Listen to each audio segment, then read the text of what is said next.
ड्रामे की शुरुआत एरिक से होती है, जो कि काफी ज्यादा नशे की हालात में होता है, जहाँ उसके पीछे बहुत सारे गुंडे पड़े होते हैं, जिनसे कि वो अपनी जान बचा करके एक अनजान होटल रूम में इंटर कर जाता है, जहाँ रूही सो रही होती है। वो फौरन से रूही के क्लोज जाकर के उससे कहने लग जाता है कि प्लीज मेरी मदद करो, मेरे साथ में कोऑपरेट करो, क्योंकि मेरी जिंदगी खतरे में है। मैं तुमसे वादा करता हूँ कि मैं तुम्हारी पूरी जिम्मेदारी लूंगा, ये रिंग मेरे प्रॉमिस का प्रूफ है। इतना कह करके वो रिंग उसके हाथ में दे देता है, लेकिन इससे पहले कि रूही कुछ कह पाती, एरिक उसके साथ में नाइट एक्सपेंड कर बैठता है। अब हमें यहाँ से 9 महीने के बाद का सीन दिखाया जाता है, जहाँ हम रूही को देखते हैं उसके स्टेप मदर से सड़क पर ला करके छोड़ते हुए कहती है कि बच्चलन कहीं की, पता नहीं किसके बच्चे के साथ में प्रेग्नेंट हो गई है, अब से हमारे साथ में नहीं रह सकती है। तो रूही कहती है कि मैं अपने फादर से मिलना चाहती हूँ। तो वो उसे एक पेपर दिखाते हुए कहती है कि तुम्हारे फादर ने तुम्हारे साथ में कानूनी तौर पर सारे रिश्ते तोड़ लिए हैं। इतना कह करके वो पेपर उसके ऊपर फेंक देती है। उस पेपर को देख करके तो रूही की पाँव तले से जमीन निकल जाते हैं और वो कहती है कि ऐसा नहीं हो सकता है, जरूर तुम माँ बेटी ने मिल करके उनसे ये सब करवाया होगा। तो उसकी स्टेप मदर कहती है कि अब से तुम ली परिवार से बेदखल कर दी गई हो, तो सड़कों पर बैठ करके भीख मांग करके अपना गुजारा करती रहना। इतना कह करके वो वहाँ से चली जाती हैं, जिस पर रूही उनके कार के बाहर खड़ी होकर के कहने लग जाती है कि प्लीज मुझे ऐसी सड़क पर मत छोड़ो, मैं प्रेग्नेंट हूँ। लेकिन वो उसकी एक भी बात नहीं सुनती है और अपनी कार लेकर के आगे बढ़ जाती हैं। इतना कम नहीं था कि ये तमाशा देख करके आसपास के सभी पब्लिक इकट्ठा होकर के रूही के चरित्र पर उंगली उठाने लगते हैं और कहने लगते हैं कि तो शादी से पहले ही माँ बनने वाली है, ये कितना शर्मनाक है, ऐसे लोगों को तो चुल्लू पर पानी में डूब करके मर जाना चाहिए। यहाँ पर सभी औरतें मिलकर के उसके ऊपर कचरा फेंकने लगती है। तभी रूही टीवी पर एरिक को देखती है, जो कि एक प्रेस कॉन्फ्रेंस के जरिए उस रिंग को दिखाते हुए रूही को ढूंढने के लिए कह रहा होता है। रूही फौरन से अपने गले में पड़े उस रिंग को देखती और समझ जाती कि वही उसके बेबी के फादर है। हालांकि उस वक्त रूम में काफी ज्यादा अंधेरा था, इसीलिए रूही उसे देख नहीं पाई थी और एरिक भी काफी ज्यादा नशे में था, इसीलिए वो दोनों एक दूसरे को नहीं देख पाए थे। अब रूही कंफर्म हो जाती और उस रिंग को उन औरतों को दिखाते हुए कहने लग जाती है कि एरिक ही उसके बच्चे के फादर है। ये सुनकर के वो औरतें हंसने लगती है और कहती कि लगता है कि लड़की अपना मानसिक संतुलन खो बैठी है, इसीलिए शहर के सबसे रिच आदमी को अपने बच्चों का फादर बता रही है। इतना कह करके वो सभी और भी ज्यादा हंसने लगती है और उसे पागल कह करके उसके ऊपर हावी होने लगती है, जिस पर रूही बेचारी वहाँ से जाने लगती है और अपनी बेबी से कहती है कि चलो तुम्हारे फादर को हम ढूंढते हैं। तभी उसके पास से एरिक की कार गुजरती है, जहाँ उसका असिस्टेंट कार से उतर करके उन औरतों के पास जाकर के उस रिंग को दिखा करके पता करने की कोशिश करने लगता है। उस रिंग को देख करके वो औरतें कंफर्म हो जाती है कि रूही बिल्कुल सही कह रही थी और वो अपनी जान बचाने के लिए कह देती कि हमने ऐसा रिंग कहीं भी नहीं देखा है और कोई भी लड़की हमारे पास में नहीं आई थी। वहीं एरिक कार में बैठा हुआ सोच रहा होता है कि स्वीट गर्ल, आखिर तुम कहाँ हो और तुम मुझे कब मिलोगी। इधर रूही एक लड़की को रोड पर रोक करके दिखाओ ग्रुप जाने का रास्ता पूछने लगती है, लेकिन वो लड़की उसे भिखारी समझ करके उसकी बातों को अनदेखा कर देती है और गुस्से से अपना बर्गर कचरे के डब्बे में फेंक करके वहाँ से चली जाती है, जिस पर रूही उस बर्गर को उठा करके खाने लगती है, क्योंकि वो बहुत ही ज्यादा भूखी थी। तभी उसके पास में एक चोर आता है और उससे पूछता है क्या तुम्हें मिस्टर एरिक के दियाओ ग्रुप जाना है। तो वो कहती कि हाँ, क्या तुम्हें वहाँ पर जाने का रास्ता पता है। तो वो कहता है कि हाँ मुझे पता है ना। इतना कह करके उसका ध्यान भटका करके उसके गले से वो रिंग छीन करके भागने लगता है, जिस पर वो चोर चोर कह करके चिल्लाते हुए उसके पीछे भागने लगती है। तभी एक आदमी उस चोर के पैर पर टक्कर मार करके उसे गिरा देता है और उसे पकड़ लेता है, जिस पर रूही उस चोर को पकड़ने के लिए उस लड़के का धन्यवाद करने लगती है। तो वो चोर कहता है कि मैं चोर नहीं हूँ, बल्कि ये लड़की चोर है। क्या तुम लोग को इसकी हालत दिख नहीं रही कि कैसी भिखारी जैसी है, क्या इसके पास में इतनी महंगी रिंग हो सकती है। जिस पर रूही कहती है कि मेरी रिंग है, प्लीज मुझे वापस कर दो। जिस पर पब्लिक रूही की हालत को देख करके उस चोर पर भरोसा कर लेते हैं। तभी उनमें से एक लड़की कहने लग जाती है कि हाँ, मैंने इसे कचरे के डब्बे में से खाना उठा करके खाते हुए देखा था, ये तो एक भिखारी है। ये सुनकर के वो चोर कहता है कि हाँ ये रिंग मेरी है। इतने पर तो वो उससे वो रिंग छीन लेती है, जिस पर वो आदमी उसे धक्का दे देता है। इधर एरिक पागलों की तरह रूही को जगह ढूंढ रहा होता है। तभी उसके पास में उसके मैन की कॉल आती है और वो उसे बताता है कि हमें आपकी वाइफ का पता मिल गया है, वो यूसी रोड पर है। इधर वो लोग रूही को काफी ज्यादा प्रताड़ित कर चुके थे। इतना कम नहीं था कि वहाँ पर उसकी सौतेली बहन वैन आ जाती है और कहती कि अच्छा तो मेरी छोटी भिखारी बहन यहाँ पर है, वैसे तुम्हें गाँव में जाकर के शांति से रहना चाहिए, यहाँ पर शहर में तुम इस तरीके से क्यों भटक रही हो। तो वो कहती कि मैं यहाँ पर किसी को ढूंढने के लिए आई थी, जिस पर बहन उसका मजाक उड़ाते हुए कहती कि ढूंढने आई थी या फिर भीख मांग रही हो। यहाँ पर वो उसे सबके सामने जम करके जलील करने लगती। तो रूही कहती कि बहन आज मेरी हालत सिर्फ तुम्हारी वजह से है, ना तो तुमने मुझे नशा दिया होता और ना ही मेरा ये हाल होता। ये सुनकर के तो वैन भड़क जाती है और कहती कि लगता है कि तुम्हारी जुबान कुछ ज्यादा ही चलने लगी है। इतना कह करके वो उसे अपने एम्प्लॉय से पकड़वा करके अपने साथ लेकर के वहाँ से चली जाती है। तभी वहाँ पर एरिक की कार आती है, पर तब तक बहुत देर हो चुकी थी। उसे वहाँ पर रूही नहीं मिलती, क्योंकि वैन उसे अपने साथ लेकर के जा चुकी थी। जहाँ असिस्टेंट कहता है कि लगता है कि हमें आने में देर हो गई। तभी एरिक को वहाँ पर रूही का ब्लड दिखता है, तो वो कहता है कि जरूर यहाँ पर कुछ बुरा हुआ है, हमें जल्दी उस लड़की को ढूंढना पड़ेगा। तो असिस्टेंट कहता है कि पर बॉस आपकी अभी एक इम्पोर्टेंट मीटिंग है। तो एरिक कहता है कि ठीक है, मुझे दिहाओ ग्रुप लेकर के चलो। इधर वैन रूही को दिहाओ ग्रुप ले जाकर के उसे एक डीलर के हाथों सौंप देती है ताकि वो उसी कंपनी में इन्वेस्ट करने के लिए तैयार हो जाए। झांग तो रूही को देख कर काफी खुश हो जाता है और उसे जबरदस्ती अपने साथ लेकर के चला जाता है, जहाँ वो उसे अपने ऑफिस में ले जाकर के उसके साथ में बदतमीजी करने की कोशिश करने लगता है, जिस पर रूही कहती है कि मिस्टर झांग, आप मेरे साथ में ये सब नहीं कर सकते हैं क्योंकि मैं मिस्टर एरिक की बेबी के साथ में प्रेग्नेंट हूँ। अगर उन्हें पता चल जाएगा तो तुम्हें नहीं छोड़ेंगे। लेकिन इस बात पर झांग को भरोसा नहीं होता है। ऊपर से उसे कैरेक्टरलेस का टैग अलग से दे देता है और उससे उल्टी सीधी बातें करने लगता है, जिसके बाद में वो उसके ऊपर जानवरों की तरह टूट पड़ता है। इधर एरिक जब अपनी कंपनी के मीटिंग ऑफिस की तरफ बढ़ता है तो उसे रूही की चीखने की आवाजें सुनाई देती हैं। लेकिन एरिक कंफ्यूज होकर के फिलहाल उस आवाजों को इग्नोर करता हुआ मीटिंग हॉल में एंटर कर जाता है, जहाँ वैन बैठी हुई होती है। वैन उसे देख करके खड़ी हो जाती है तो एरिक पूछता है कि झांग कहाँ गया। तो वो कहती है कि वो तो किसी काम से यहाँ से अभी भी गए हैं। वैसे मैं चू कंपनी की बिजनेस मैनेजर वैन हूँ, यहाँ पर मैं आपके साथ में प्रोजेक्ट के लिए बात करने के लिए आई हूँ। इधर रूही बेचारी लगातार खुद को बचाने की पूरी कोशिश कर रही होती है, पर झांग तो जानवर था इसीलिए वो उसके ऊपर भारी पड़ रहा था। अब इधर चीखने की लगातार आवाजें आती सुन करके एरिक का पेशेंस स्नैप हो जाता है और वो फौरन से फाइल फेंक करके झांग के ऑफिस की तरफ चला जाता है। लेकिन वो जैसे ही डोर ओपन करता है उसके पांव तले से जमीन निकल जाते हैं। उसकी निगाह फौरन से रूही के गले में पड़ी उस रिंग पर पड़ती है और वो कहता है कि बंद करो अभी के अभी ये सब। जहाँ रूही भाग करके एरिक के पास जाकर कहती है कि प्लीज मुझे और मेरे बच्चे को बचा लो। एरिक कहता है कि आखिर यहाँ पर चल क्या रहा है। तो झांग कहता है कि लड़की मेरे ऑफिस में घुस करके मुझे बहका रही थी क्योंकि मैं एक अमीर आदमी हूँ, इसीलिए मुझे फंसाना चाहती है। तो रूही कहती है कि मैं ऐसा कभी भी नहीं कर सकती हूँ। इतने पर झांग उसे एक थप्पड़ लगाते हुए कहता है कि बच्चलन कहेगी। तभी वहाँ पर वैन आकर के कहने लग जाती है कि क्या तुम अब मिस्टर एरिक की भी सिंपैथी बटोरना चाहती हो, तुम कितनी बेशर्म हो। इतना कहकर के वो उसे धक्का दे देती है, जिस पर रूही गिर करके बेहोश हो जाती है। तभी असिस्टेंट एरिक से कहता है कि हमने फुटेज चेक करवाया, जिससे पता चला है कि रूही को जबरदस्ती यहाँ पर वैन लेकर के आई थी और झांग के हवाले कर दी थी। ये सुन करके तो झांग का खून ही सूख जाता है। तभी असिस्टेंट नोटिस करता है कि रूही की हालत काफी खराब हो रही थी और वो कहता है कि लगता है कि इसे बेबी होने वाला है, जिस पर एरिक फौरन से अपने गार्ड से कहकर के उसे हॉस्पिटल भिजवाता है। जिसके बाद तो उसका एक्सप्रेशन बिल्कुल डार्क हो जाता है और वो कहता है कि झांग को मेरी कंपनी से धक्के मार करके बाहर फेंकवा दो और मेक श्योर करो कि इसे हाइचिंग सिटी से बाहर फेंकवा दो, ये कभी भी दोबारा यहाँ पर मुझे नहीं दिखना चाहिए। जिसके बाद में वो वैन से कहता है कि तुम्हारी कंपनी के साथ में मेरे सारे कॉन्ट्रैक्ट खत्म होते हैं। इतना कह करके वो वहाँ से चला जाता है। लेकिन इस बात पर वैन चिढ़ करके रह जाती है और कहती कि रूही अब देखो मैं तुम्हारे साथ में क्या करती हूँ। इधर रूही ट्विंस बच्चों को जन्म देती है, पर डॉक्टर उसे बताती कि तुमने मरे हुए बच्चों को जन्म दिया है। इतना कह करके वो वहाँ से चली जाती है। ये सुन करके तो रूही फूट फूट कर रोने लगती है। लेकिन यहाँ पर हमें पता चलता है कि दोनों ही बच्चे बिल्कुल सही सलामत और जिंदा थे। वैन ने डॉक्टर को पैसे दिए थे सब कुछ खत्म करने के लिए, लेकिन इससे पहले कि वो डॉक्टर बेबीज को नुकसान पहुंचा पाती, वहाँ पर एरिक आ जाता है और पूछता है कि तुम क्या कर रही हो, मेरे बच्चे कैसे है। तो डॉक्टर कहती है कि बच्चे बिल्कुल ठीक है, बस मैं उन्हें चेक कर रही थी। जहाँ असिस्टेंट उससे पूछता है कि बच्चों की माँ कहाँ है और वो कैसी है। तो डॉक्टर बताती है कि वो तो भाग गई। ये सुन करके तो एरिक का खून ही खौल जाता है। जहाँ डॉक्टर कहती है कि मैंने इस टाइप की बहुत सारी औरतें देखी हैं जो कि मर्दों के साथ में सिर्फ पैसों के लिए सोना पसंद करती हैं, ना कि बच्चों को पालने की और जिम्मेदारी उठाने की सोचती, इसीलिए वो बच्चों को छोड़ करके यहाँ से भाग गई। एरिक कहता है कि ऐसी क्रूअल टाइप की औरत मैंने आज तक नहीं देखी। तो असिस्टेंट कहता है कि मैडम ज्यादा दूर नहीं गई होंगी, अगर आप कहें तो मैं उन्हें वापस ले आ सकता हूँ।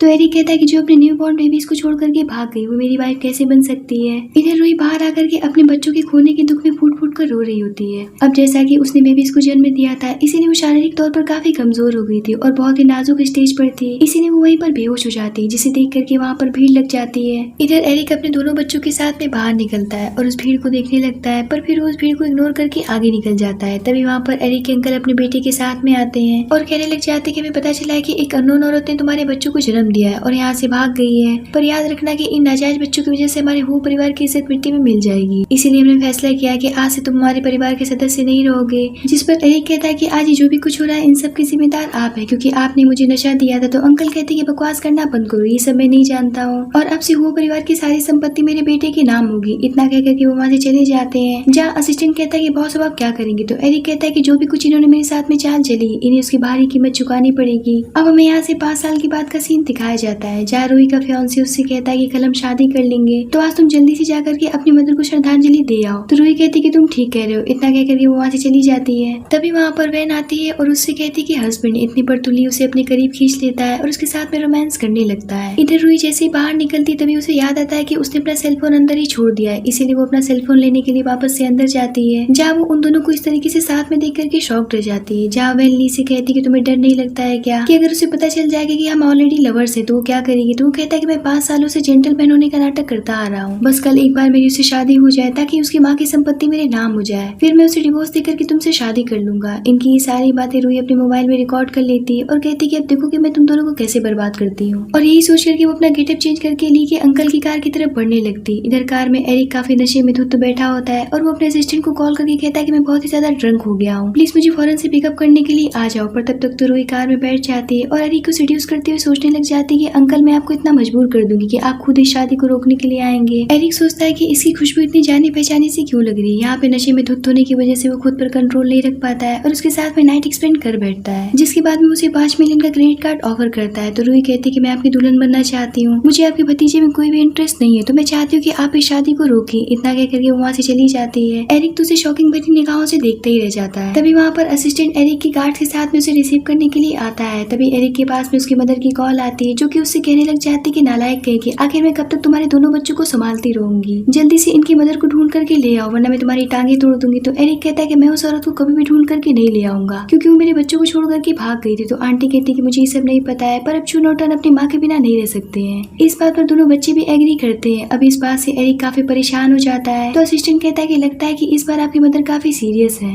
तो एरिक कहता है कि अगर माँ को चुनौटन के लिए एक मदर ही चाहिए तो मेरे पास में एक बहुत ही अच्छा ऑप्शन है। अब अगले दिन रूही की शादी के दिन आ जाता है, जहाँ वो गेट की तरफ देख करके सोच रही होती है क्या अंकल इस शादी को रोकने के लिए नहीं आएंगे। जहाँ वो उसका इंतजार करते करते हार मान जाती है और इस शादी से मना कर देती है। ये सुन करके तो वेडिंग हॉल में खलबली मच जाती है, जहाँ रूही फौरन से उस वीडियो को सबके सामने प्ले कर देती है, जिसमें वैन और ली मिल करके एक दूसरे के साथ में रोमांस करते हुए रूही की मदर की सारी संपत्ति हड़पने की बात कर रहे थे। अब यहाँ पर शुरू होता है एक दूसरे को जलील करने का सिलसिला और लात जूतों की बरसात। इतना कम नहीं था कि रूही के नेक पर उन्हें लब बाइट का निशान दिख जाता है। इस बात पर वहाँ पर और भी ज्यादा बवाल मच जाता है, क्योंकि कल रात वो एरिक के साथ में नाइट एक्सपेंड करके आई थी। ये देख करके तो ली भड़क जाता है और उसे हिट करने वाला होता है। तब तक वहाँ पर एरिक पहुंच जाता है, जिसे देख करके तो सभी शॉक्ड रह जाते हैं। जहाँ एरिक रूही को अपना हाथ दे करके उसे उठाता है। तो ली उससे कहता है कि अंकल आप विदेश से वापस कब आए। तो वो कहता है कि मेरे भतीजे की शादी हो रही है, भला मैं यहाँ पर कैसे नहीं आता, क्या तुम मेरा स्वागत नहीं करोगे। यहाँ पर उसकी बातों में ऑलमोस्ट धमकी नजर आ रही होती है। जहाँ ली कहता है कि हमारे जैसे छोटे लोगों की शादी में भला आप जैसे बड़े लोग क्या करने आएंगे। तो वो कहता है कि तुमने बिल्कुल सही कहा, तुम्हारे जैसे लोग मुझे इन्वाइट करने के औकात नहीं रखते हैं, मैं तो यहाँ पर बस अपनी दुल्हन को लेने के लिए आया हूँ। ये सुनकर के तो ली भड़क जाता है, पर इससे पहले रूही उसे 3-4 थप्पड़ जड़ देती है और उसके सर को टच करते हुए कहती है कि तुम इसी लायक हो। इतने पर तो एरिक उसे अपने गोद में उठा लेता है और कहता है कि बस बहुत हुआ, अब तो मेरे साथ में चलने का समय आ गया है। इतना कह करके वो उसे सबके सामने से अपने साथ लेकर के चला जाता है। जहाँ रूही उससे पूछती कि अंकल आप मुझे कहाँ लेकर के जा रहे हैं। तो एरिक कहता है कि हम शादी करने के लिए जा रहे हैं। इतना कह करके वो उसे मैरिज ब्यूरो लेकर के जाता है और उसे शादी कर लेता है। पर जैसे ही वो दोनों अपने मैरिज सर्टिफिकेट लेकर के बाहर निकलते हैं, चुनौटन भागते हुए आकर के रूही से लिपट जाते हैं और कहते हैं कि हमें हमारी माँ मिल गई। रूही तो एकदम से शॉक रह जाती है कि आखिर ये बच्चे किसके हैं। तो टन उसे बताता है कि आपने मेरे डैडी से शादी की है, तो अब से आप हमारी माँ बन गई हैं। उन बच्चों को देख करके रूही सोचती है कोई शक नहीं कि इस ओल्ड पर्सन का पहले से डिवोर्स हो चुका है और ये दोनों बच्चे इन्हीं के हैं। एरिक पूछता है कि अब जब तुम्हें पता चल चुका है कि मेरे दो बच्चे हैं, तो क्या इस शादी को लेकर के तुम्हें अफसोस हो रहा है। तो रूही कहती है कि ऐसी बात नहीं है, तो खुशी की बात है कि मुझे दो बच्चे मिल गए हैं और मैं माँ बन गई हूँ बिना किसी दर्द के। यहाँ पर वो उन दोनों बच्चों को देख करके सोचती है कि अगर मेरे बच्चे आज इस दुनिया में होते तो बिल्कुल इन दोनों जुड़वा भाई बहन जैसे होते। तभी अचानक से उन दोनों को लाइव न्यूज मिलता है, जिसमें कि वो परिवार दिवालिया हो गया होता है, यहाँ तक कि उनका घर भी सीज हो चुका होता है। ये देख करके तो एरिक सोचता है कि क्या बकवास चल रहा है। तो रूही उससे पूछती कि मिस्टर एरिक क्या आप दिवालिया हो गए। लेकिन इससे पहले कि एरिक उससे कुछ कह पाता, रूही कहती कि मुझे जरूरी काम है। इतना कह करके वो वहाँ से भाग खड़ी होती है। ये देख करके बच्चे एरिक से पूछते हैं क्या माँ हमें छोड़ करके भाग गई क्योंकि हम दिवालिया हो चुके हैं। तो एरिक कहता है कि अब ये बात तो हमें तुम्हारी दादी से चल करके पूछनी पड़ेगी। इधर आंटी फेक मीडिया वालों से कहती कि तुम लोगों ने अच्छा नाटक किया, बहुत अच्छे से फेक न्यूज फैलाया है, मैं तुम्हें बहुत ही ज्यादा इनाम दूंगी। तभी वहाँ पर एरिक आता है तो आंटी उससे पूछती कि तुम्हारी दुल्हन कहाँ है, लगता है कि वो तुम्हारे बैंकरप्ट की बात सुन करके भाग गई। तो एरिक कहता है कि माँ आपने आखिर ऐसा क्यों किया। तो कहती कि नालायक कहेंगे, एक तो तुमने अपने एनिमी के फियांसे से शादी कर ली है, ऊपर से वो लड़की 5 साल पहले प्रेग्नेंट हुई थी, उसका पास्ट कितना खराब रह चुका है। ये सुनकर के एरिक सोचता है कि मुझे नहीं पता था कि रूही का पास्ट ऐसा होगा। लेकिन यहाँ पर वो अपनी मदर से कहता है कि मुझे उसके अतीत से कोई भी परेशानी नहीं है क्योंकि मैंने उससे शादी कर ली है। इतने पर गार्ड्स उनका सामान उनके सामने फेंक देते हैं।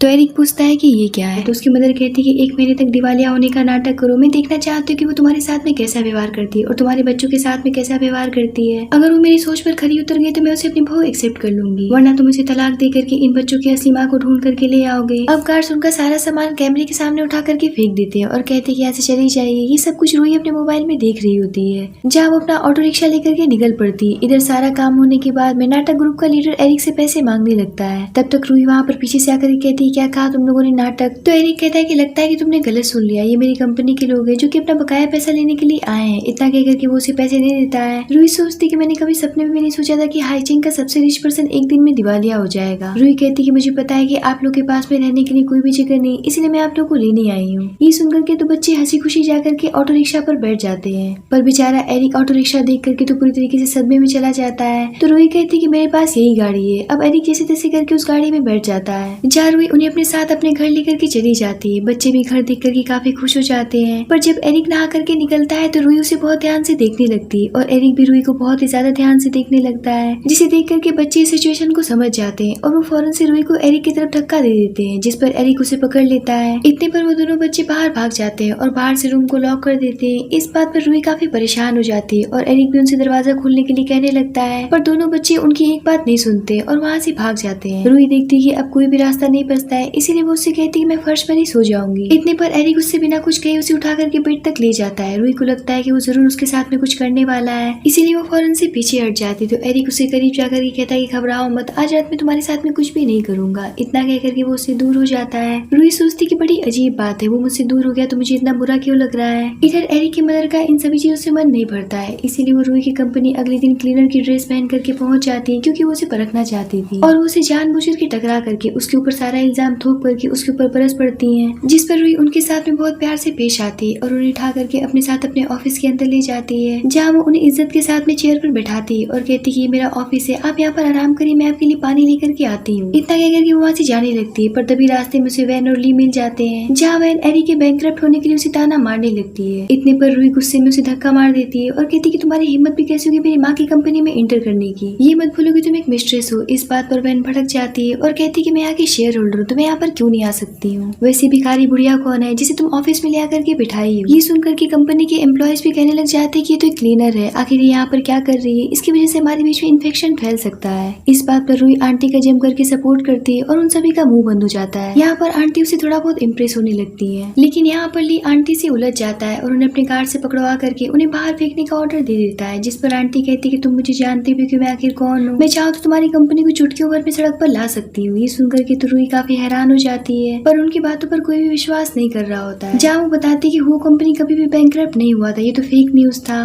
अब देखो मैं तुम लोग के साथ में क्या करती हूँ। जिस पर ली कहता है कि ज्यादा बढ़ती बढ़ाने की जरूरत नहीं है, एरिक अब भीख मांगने की कगार पर आ चुका है। ये सुनकर के तो आंटी का पारा हाई हो जाता है और वो बोल पड़ती है खबरदार जो मेरे बेटे के बारे में इस तरीके की तुमने बात कही तो। ये सुनकर के तो रूही शॉक्ड हो जाती है कि ये तो एरिक की मदर है। यहाँ पर वो अपना खुल करके परिचय देती है। ये सुनकर के तो सबको सदमा ही लग जाता है। अब तो आंटी सोच में पड़ जाती है कि मैंने क्या कर दिया, मैंने तो सब कुछ एक्सपोज कर दिया। लेकिन यहाँ पर ली और मैंने अपना गटर जैसा मुंह नहीं बंद करते और बात बहुत आगे निकल जाती है। पर रूही भी उन सभी को मुंहतोड़ जवाब देती है कि मेरा पति चाहे गरीब हो या अमीर हो, मुझे इस बात से कोई फर्क नहीं पड़ता है, पर वो तुम्हारे जैसा कैरेक्टरलेस और बदमाश आदमी नहीं है, इस बात की मुझे बहुत ही ज्यादा खुशी है। अभी सारा तमाशा छुप करके चुनौटन भी देख रहे होते हैं। वो फौरन से अपने फादर को कॉल करके यहाँ का सारा मैटर बता देते हैं। ये सुनकर के तो एरिक काफी परेशान हो जाता है और फौरन से वहाँ से निकल जाता है। इधर ये सब देख करके बच्चों से रहा नहीं जाता है और अपनी दादी माँ को और अपनी मदर को सपोर्ट करने के लिए उनके सामने चले जाते हैं। रूही कहती है बच्चों तुम्हें यहाँ पर नहीं आना चाहिए था। इधर एरिक अपने गार्ड्स के साथ में उस कंपनी में इंटर कर जाता है, पर तब तक रूही ली के सामने घुटने टेक देती है ताकि वो बच्चों को और उसकी सासू माँ को नुकसान न पहुंचाए। पर ली तो काफी ज्यादा बदतमीज था, इसीलिए वो उससे कहने लग जाता है कि इन सब से काम नहीं चलेगा, तुम्हें हमारे सामने अनड्रेस होना पड़ेगा। अब रूही सोचती कि अगर इसने मेरी फैमिली को नुकसान पहुंचाया तो मैं खुद को कभी भी माफ नहीं कर पाऊंगी, इसीलिए वो ना चाहते हुए भी अपने ड्रेस को ओपन करने लगती है। पर तब तक वहाँ पर एरिक पहुंच जाता है और फौरन से उसे अपने जैकेट से कवर करता है, जहाँ असिस्टेंट ली को एक जोरदार पंच मारता है, जहाँ एरिक का भी अब गुस्सा फूट पड़ता है। पर आंटी अभी भी नहीं चाहती थी कि रूही को पता चले कि वो परिवार दिवालिया नहीं हुआ है, क्योंकि वो अभी भी उसे परखना चाहती थी,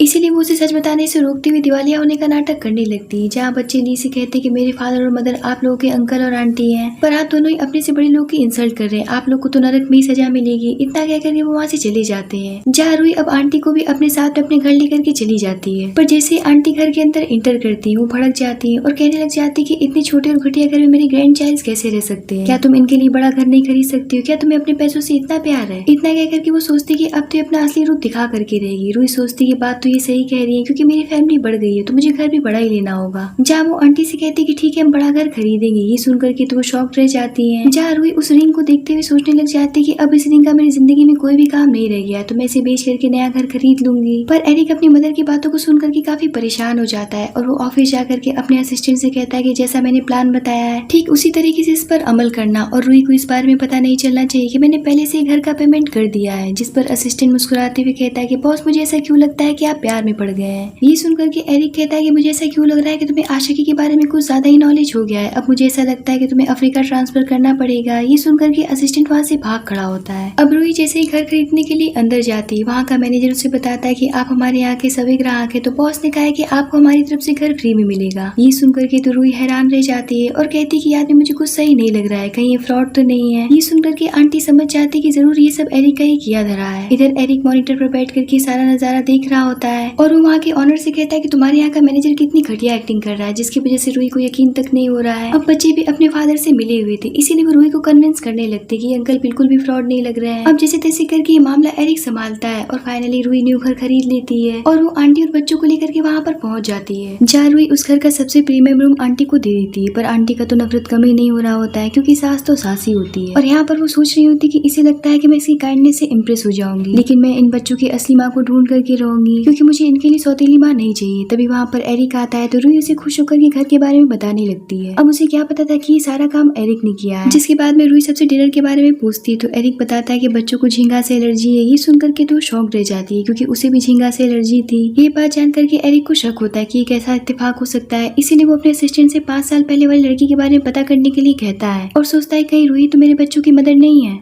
इधर रूही बच्चों को डिनर करा करके उन्हें सुला देती है, जिसके बाद उसे एहसास होता है कि उसका रिंग कहीं खो गया है। वो उसे पागलों की तरह हर तरफ ढूंढने लगती है पर वो उसे कहीं भी नहीं मिलता है। जहाँ वो खुद को समझाती कि अब उस रिंग का उसकी जिंदगी में कोई भी काम नहीं रह गया है क्योंकि उसकी शादी हो चुकी है और उसके 2 बच्चे भी हैं। इधर असिस्टेंट एरिक को एक फाइल देते हुए बताता है कि आपके बच्चों की मदर बहन है। ये सुनकर के तो एरिक के पांव तले से जमीन निकल जाते हैं क्योंकि असिस्टेंट ने अभी भी उसके गले में वो रिंग देखा था, यानी कि रूही का गिरा हुआ रिंग बहन पा गई थी जो कि किसी आदमी के साथ में उसे बेचने की बात कर रही थी। असिस्टेंट उससे पूछता है कि आप रूही को अब तलाक दे देंगे, तो एरिक कहता है कि बिल्कुल भी नहीं, इस फाइल को डिस्ट्रॉय कर दो, मेरी वाइफ को इस बारे में पता नहीं चलना चाहिए। असिस्टेंट के जाने के बाद में एरिक सोचता है कि ऐसा कैसे हो सकता है, जरूर इस इन्वेस्टिगेशन में कहीं न कहीं कोई गड़बड़ है। अगले दिन रूही एरिक के ऑफिस लंच लेकर के जाती है पर उसे बॉस की चेयर पर बैठा हुआ देख करके काफी हैरान हो जाती है। जहाँ असिस्टेंट फौरन से उसे हटा कर खुद ही उस चेयर पर बैठ जाता है और एरिक से कहने लग जाता है कि मैंने कितनी बार कहा है कि मेरी कुर्सी पर मत बैठा करो, पर तुम लोग यहाँ पर बैठ करके आराम फरमा रहे हो। तो एरिक कहता है कि बॉस क्या आप भूल गए कि आप कितने कमजोर हो गए, मैं तो बस यहाँ पर आपकी कुर्सी पर बैठ करके आपकी कुर्सी गर्म कर रहा था, वरना आपको ठंड लग जाएगी।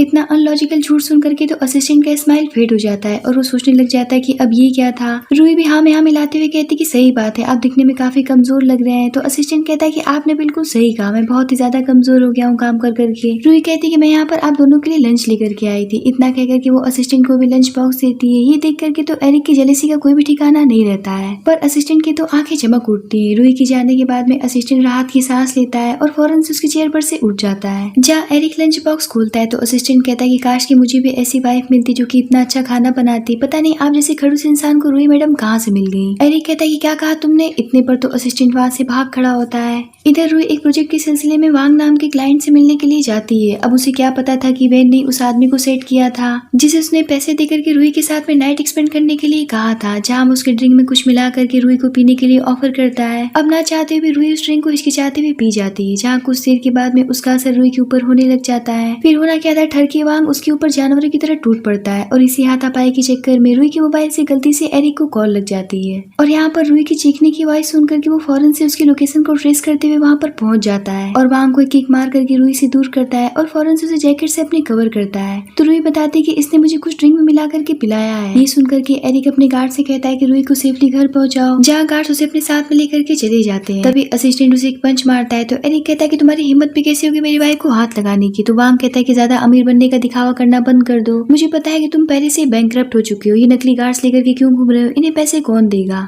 एरिक अपने असिस्टेंट से कहता है कि इसे इस तरीके से बर्बाद करो कि इसकी कई पुश्तें याद रखें। इतने पर असिस्टेंट फौरन से उसको बर्बाद करने का काउंटडाउन शुरू कर देता है। जहाँ वांग की कंपनी फौरन से लॉस में जाने लगती है। तभी उसके पास में कॉल आता है और अपनी बर्बादी सुनकर के उसके पांव तले से जमीन निकल जाते हैं। तभी असिस्टेंट वही शीशी एरिक को दिखाता है जिसे वांग ने रूही की ड्रिंक में मिला करके पिलाया था। एरिक कहता है कि अब इसकी बारी है, इसे पूरी शीशी पिला दो। इतने पर तो असिस्टेंट उसके मुंह में वो पूरी शीशी ढकेल देता है। जिसके बाद एरिक घर वापस जाता है तो वो रूही को केयरफुली उठा करके उससे पूछता है कि वांग एक नंबर उनका ठरकी इंसान है, हर कोई उसके बारे में जानता है, फिर तुम उससे मिलने के लिए क्यों गई थी? तो रूही कहती है कि मेरे ऊपर पहले से घर की पूरी जिम्मेदारी है, उस प्रोजेक्ट के लिए मुझे बहुत सारे पैसे मिलने वाले थे, इसलिए मुझे वांग से मिलने के लिए जाना पड़ा, पर प्लीज मुझे माफ कर दीजिएगा, आगे से ऐसी गलती नहीं होगी। तो एरिक कहता है कि ठीक है, अब हमारे साथ में डिनर करने चलो। जिसके बाद में रूही सबके साथ में डिनर करने के लिए चली जाती है, जहाँ उसे पता चलता है कि ये डिनर एरिक ने अपने हाथों से बनाया है। पर वो जैसे ही खाना खाना शुरू करती उसे वोमिटिंग फील होने लगता है और वो भागते हुए वॉशरूम की तरफ चली जाती है। एरिक कहता है क्या मैंने इतना घटिया खाना बनाया है? जिस पर टन उस खाना को चेक करके बताता है कि पापा आपने खाना तो काफी टेस्टी बनाया है। जहाँ उसकी मदर उसे कहने लग जाती है कि मैं देख रही हूँ कि वो दिन भर में कई बार वॉशरूम जा रही है, मुझे ऐसा लगता है कि उसकी तबीयत सही नहीं है। इधर रूही वॉशरूम से बाहर आती है तो एरिक उससे पूछता है कि तुम ठीक तो हो ना? तो रूही कहती है कि मुझे ऐसा लगता है कि मैंने कुछ उल्टा सीधा खा लिया है, तभी मेरी तबीयत खराब हो गई है। तो एरिक उससे कहता है कि चलो हम डॉक्टर से चेकअप करवा लेते हैं। तो रूही कहती है कि पर इसमें बहुत ही ज्यादा पैसे खर्च होंगे।